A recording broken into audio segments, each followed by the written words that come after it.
Interesting story here. A small number of electors who will cast a vote next week on December 19th, likely etching President-elect Trump's victory in stone, want an intelligence briefing from the CIA first. More than 30 of the 538 want to learn a little bit more about Russia's hacking into the election, they say, which they feel put the thumb on the scale for Mr. Donald Trump. So one of them, of those electors, is none other than Nancy Pelosi's daughter. Here she is. If there is evidence that not only was the election tainted, but that one of the candidates knew about that and profited from it, then that certainly is something that the electors should know in advance. Ed Rollins was campaign manager for the Reagan-Bush ticket in 1984. Joe Trippi, campaign manager for Howard Dean. Both are Fox News contributors. Welcome, gentlemen. Good to have both of you here today. So basically, these electors said that they wanted to get an intelligence briefing so they could learn more about the so-called Russian hacking into the election.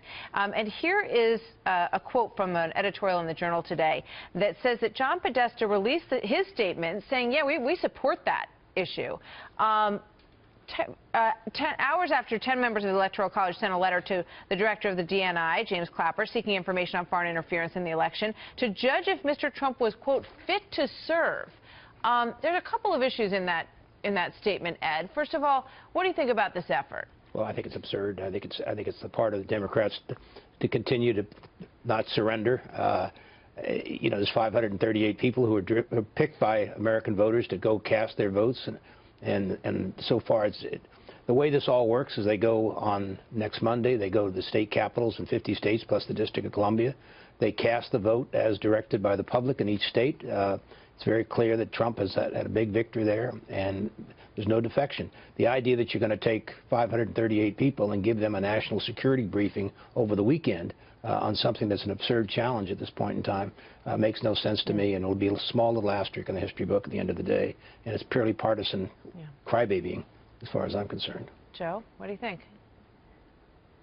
Yeah, I don't think that there's going to be much chance of any of this happening. Again, they don't have security clearances. I mean, all kinds of reasons. But the bigger reason is, look, so far only one Republican elector has signed a letter, signed the same statement asking for this briefing. They have a right to ask for the briefing. I just don't think it's going to happen. And certainly nothing like this ever gathers any steam unless the winning party, I mean, in other words, Donald Trump's party, actually you start to see people, those electors make the call. The fact that it's Nancy Pelosi's daughter, sorry to interrupt, but, I think that, everybody feels like it's not going to change the outcome of the election. But the fact that Podesta is leaning into this and saying, yeah, we support this is very similar to what we saw from the Hillary camp in the recount. Everybody knew that was not going to go anywhere as well. But the Clinton camp got behind it and said, yeah, we support it. We're open to you guys doing this. Why not take the high road at this point? Well, I think it's a huge mistake because, as I said, you need Republican electors to ask for this, and I don't see how John Podesta or the Clinton campaign leaning in helps to have that happen. So I just don't think. I agree with Ed. This just isn't something that's going to go very far. Now, that's a separate question from, should bipartisan committees in Congress look into what the Russians were doing, et cetera. That I think is legitimate, and the electors have the right to ask this.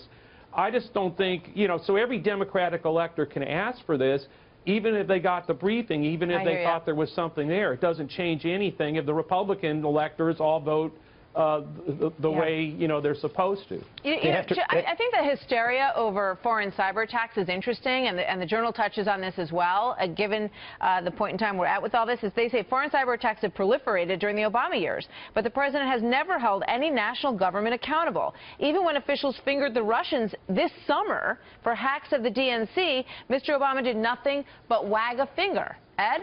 Well, first of all, we've had 58 elections since 1789. every 4 years we have an election. If someone wins, someone loses. Some presidents are great presidents, some presidents are okay. That's all part of the process. The electoral process was set up originally. We're not a democracy, we're a republic. They're guided by the voters. The voters have basically spoken in these states, and I think at the end of the day, Mrs. Clinton and her team, Mr. Podesta and everybody else ought to just simply say, election's over, thank you very much to those who voted for us. If she wants to have a voice in American politics again, she can, but she's not as an elected official. Yeah, and I think, if we're concerned about hacking, and everybody should be on a broader level, that should be a bipartisan effort, and it can't come and go with the whims of elections that you win or don't win. Joe? No, but that's all true. But the other side of this is the Electoral College, as the founders set it up, is a deliberative body. They're allowed to make a decision within the realm of the top 2 or 3 candidates of who actually should win this thing. So they have the right to ask for the briefing. I just don't think that it's going to change anything or that they're going to get it. And if we're not going to believe that the Electoral College is a deliberative body, then let's get rid of the electors. I'm not talking about getting rid of the Electoral College, but just get rid of the electors. Right. But you and I both know, Joe. Okay, New York got this many you and I votes. have been around the game a long time. The electors are picked, just like Miss Pelosi. They're usually political people. They're picked by the parties. They're picked by the candidates, and they're basically pledged. Yeah. They're pledged to vote how the voters direct them. We're all learning more about this, how the sausage is made, and sometimes it's not pretty. We are in a lot of agreement there, Ed. Absolutely. Thank you, guys. Always good to have you both, Ed and Joe. very much. We'll see you next time.